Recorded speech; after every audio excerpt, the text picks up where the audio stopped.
વાગરા તાલુકાના અખોડ અને ગેલેન્ડા ગામની સીમામાં આવેલી continental carbon technology private limited company દ્વારા આજ રોજ વહેલી સવારે કંપનીમાંથી કાર્બન છોડવામાં આવ્યો હોવાથી હવામાં ઉડતા કાર્બન કણોના કારણે સમગ્ર વિસ્તારમાં ગંભીર પ્રદૂષણ સર્જાયું હોવાનું સામે આવ્યું છે.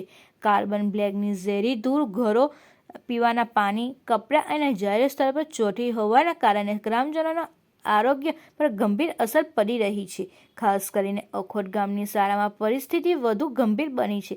શાળામાં કાર્બનની ધૂળ મોટા પ્રમાણમાં ઉડતી હોવાના કારણે બાળકોના પગ, કપડાં અને શરીર પર કાળા થઈ જાય છે. સરપંચની લેખિત ફરિયાદમાં જણાવ્યા અનુસાર વિદ્યાર્થીઓ અને શિક્ષકો બંનેને શ્વાસ લેવામાં તકલીફ, આંખોમાં બળતરા અને ત્વચા સંબંધિત સમસ્યાઓ થતી હોવાનું ગ્રામજનોએ જણાવી રહ્યા છે. ઘરની અંદર પર કાર્બનના કણો જમા થતા હોવાથી દૈનિક જીવન મુશ્કેલ બની ગયું છે. આ ગંભીર મુદ્દે અખોડ ગામના સરપંચ શ્રી નરેન્દ્રસિંહ લક્ષ્મણસિંહ સોલંકી દ્વારા અગાઉ લેખિતમાં સત્તાધારીઓને ફરિયાદ કરવામાં આવી હતી. ઉપરાંત તારીખ 11 ડિસેમ્બર 2024ના રોજ કલેક્ટરશ્રીના અધ્યક્ષસ્થાને અખોડ ગામે યોજાયેલી રાત્રિ સભામાં આ મુદ્દો સત્તાવાર રીતે રજૂ કરવામાં આવ્યો હતો. છતાં આજ સુધી કોઈ અસરકારક અને કડક તેમજ કાયદેસરની કાર્યવાહી કરવામાં આવી નથી.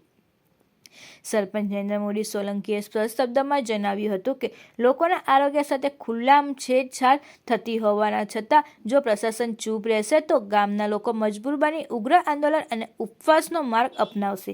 તેમણે કંપની સામે તાત્કાલિક તપાસ, ઉત્સર્જન નિયંત્રણ, પર્યાવરણીય શરતો પાલનની ચકાસણી અને દંડાત્મક કાર્યવાહી કરવાની માંગ કરી છે.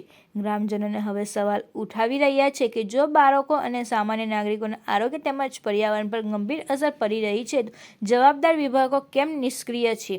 લોકોની માંગ એ છે કે પ્રશાસન તાત્કાલિક હસ્તક્ષેપ કરે અને પર્યાવરણ તથા જાહેર આરોગ્યની રક્ષા માટે કડક પગલાં લે. જો કંપનીની સામે તાત્કાલિક કાયદેસરની કાર્યવાહી કરવામાં નહીં આવે તો કંપની સામે ઉગ્ર આંદોલન કરવામાં આવશે, તેમ અખોડ ગામના સરપંચ શ્રી નરેન્દ્રસિંહ સોલંકીએ જણાવી રહ્યા છે કે હવે મિત્રો જોવું એ રહ્યું છે કે તંત્ર દ્વારા કંપની સામે કાયદેસરની કાર્યવાહી કરવામાં આવે છે કે કેમ.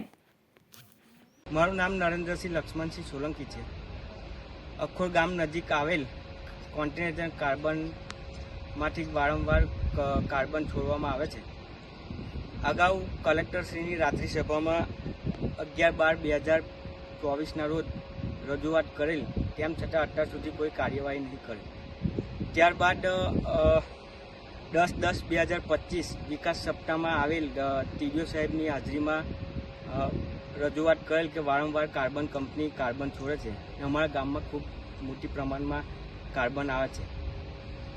ગામના સ્કૂલ ને ઘરોમાં પણ કાર્બન આવે છે. તેમ છતાં જીપીસીપીમાં પણ અમે લેખિત રજૂઆત કરેલ, અત્યાર સુધી કોઈ પણ કાર્યવાહી કરવામાં આવેલ નથી.